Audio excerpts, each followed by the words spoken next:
한국모발과학술협회 이사 황인덕입니다. 이제부터 모발과학에 대한 자세한 내용들을 같이 보는 시간을 갖겠습니다. 네, 지금부터 미용의 모발과학 의미를 같이 한번 살펴보도록 하겠습니다. 지금 말씀드린 내용은 기본 원리교육 과정이나 또는 응용시술 과정에 다 설명을 드릴 수 있는 내용들이 많이 있습니다만 지금 간략히 말씀드리는 모발과학에 대한 의미는 어떻게 우리가 모발과학을 이해하고 또 현장에서 일하시는 분들이 모발과학에 대해서 어떻게 접근을 해야 되는지 이런 부분에서 개략적으로 말씀을 드릴 텐데요. 이 개략적인 내용은 각 여러 가지 기본적인 화학적 내용이나 또 실제 시술 과정에서 다양하게 확산이 될 수 있고 또 여러 가지 내용들을 서로 조합해서 확인해 볼 수가 있습니다. 하지만 지금 소개해 드리는 과정 속에서는 이 모발과학을 구성하는 의미가 무엇이 뭐에서 구성을 하며 또 그것을 우리가 어떻게 활용할 수 있는지 이런 부분들을 개략적으로 같이 한번 보는 시간을 갖도록 하겠습니다.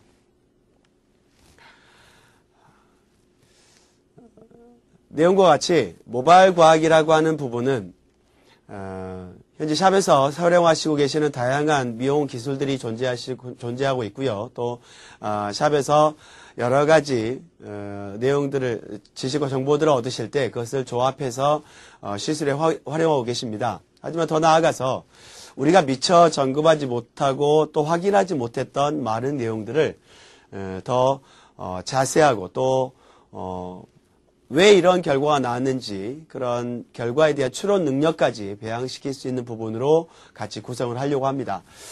이 모발과학을 구성하는 부분의 첫 번째는 모발이라고 하는 물질이 어떠한 물질인지 이 모발 생리학이라고 하는 기본 지식에 대한 부분을 강화시킬 텐데요.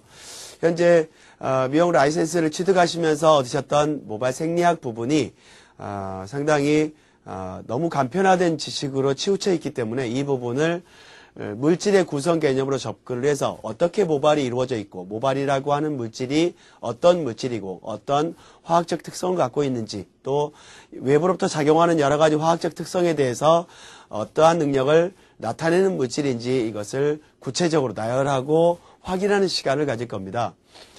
이 모발 물질에 대한 개념이 확실해지면 이 모발 물질 에 대해서 화학적 반응을 유도할 수 있는 여러 가지 제품 구성 또한 우리가 이끌어낼 수가 있습니다. 현재 샵에서 사용하시는 퍼머넌트 제품, 또 연모제, 탈색제, 또 퀘어 관리용 여러 가지 제품들이 어떻게 구성이 되어 있는지 이 물질들에 대한 구성 원리를 우리가 추론할 수 있는데요. 그 이유는 모발이라고 하는 물질 개념이 확실해지면 그 모발 물질 개념을 근거로 해서 각각의 제품 구성들이 달라지게 됩니다.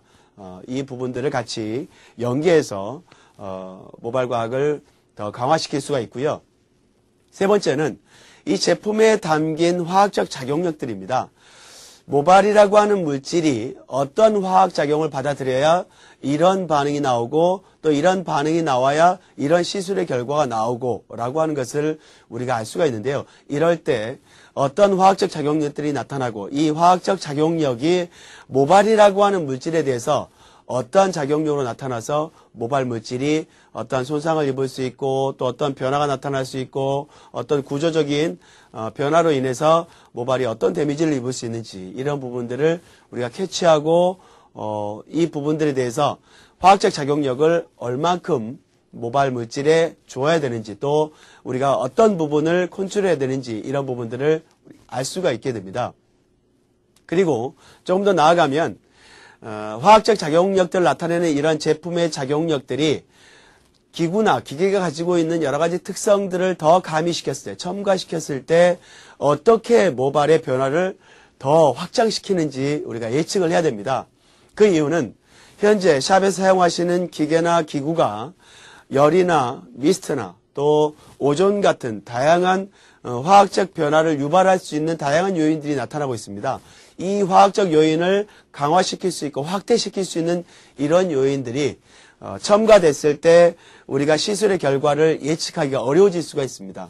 그러다 보니까 현재 샵에 사용하시는 기계나 기구의 사용이 모발이라고 하는 단백질 물질을 어떻게 손상을 유도하게 되는지 이런 부분까지 확인하셔야 되는데요.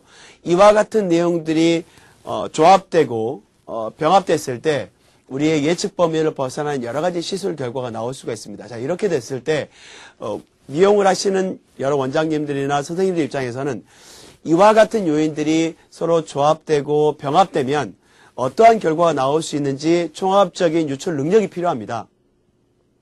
곧 말씀드리자면 현재 샵에서 어떤 모발에 대해서 테스트를 하고 그 모발에 시술을 했을 때 그 모발의 어떤 화학적 작용력은 이 모발을 더 큰 어떤 손상을 유발할 수 있는 그런 작용력이 되기도 하고 거기에 열이라든지 또는 수분이라든지 또는 오존이라고 하는 요인들이 가미가 됐을 때 모발 물질이 어떠한 큰 변화를 받을 수 있는지 이런 요인들이 더 가미가 되면 될수록 시술하신 분들 입장에서는 시술에 대한 평가가 더 어려워지고 고객에 대한 모발 시술 결과가 나왔을 때 그것을 고객에게 상담할 수 있는 어떤 상담의 부분이 더욱더 확대가 돼야 됩니다. 그런데 그렇지 못하게 되면 고객에게 신뢰를 주기가 더 어렵게 되죠.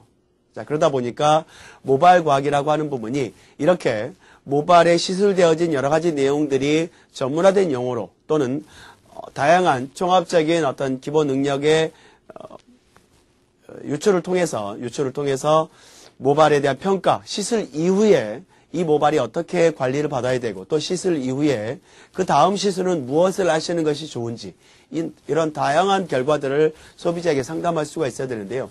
이와 같은 능력들이 점점 시간이 지나면 지날수록 샵에 근무하시는 많은 분들에게는 더욱더 많은 능력들을 요구하게 될 겁니다. 그러니까 정보나 지식이 더욱더 첨단화되고 다양화되는 시점들이 더 시간이 지나면 지날수록 다가오게 된다는 거죠. 자, 이런 환경에서 샵에 근무하시는 분들은 어떻게 모발 과학을 평가해야 되고 어떻게 모발 과학을 접근해야 되고 이런 부분이 상당히 주요해진다고 볼 수 있습니다. 그래서 소비자들에게 어떻게 이 정보를 접근시켜주고 어떻게 소비자들에게 이 정보를 전달해주고 이런 과정이 잘 만들어지면 만들어질수록 우리 샵에 대한 평가가 전문화되고 현재 시술하시려고 하시는 원장님이나 디자이너 선생님들에 대한 평가가 더욱더 많은 부가가치를 가질 수가 있게 됩니다. 그래서 모발 과학이라고 하는 부분이 앞서 말씀드린 이 네 가지 부분이 얼마나 잘 조합되고 또 이 조합된 정보가 소비자에게 전달되는가에 따라서 샵에 대한 평가나 원장님이나 선생님들에 대한 평가가 달라지기 때문에 이런 여러 가지 운영 기본 지식이 능력이 더욱더 배양되는 것이 필요하다라고 하는 것이 저희 근본적인 생각이 되겠습니다.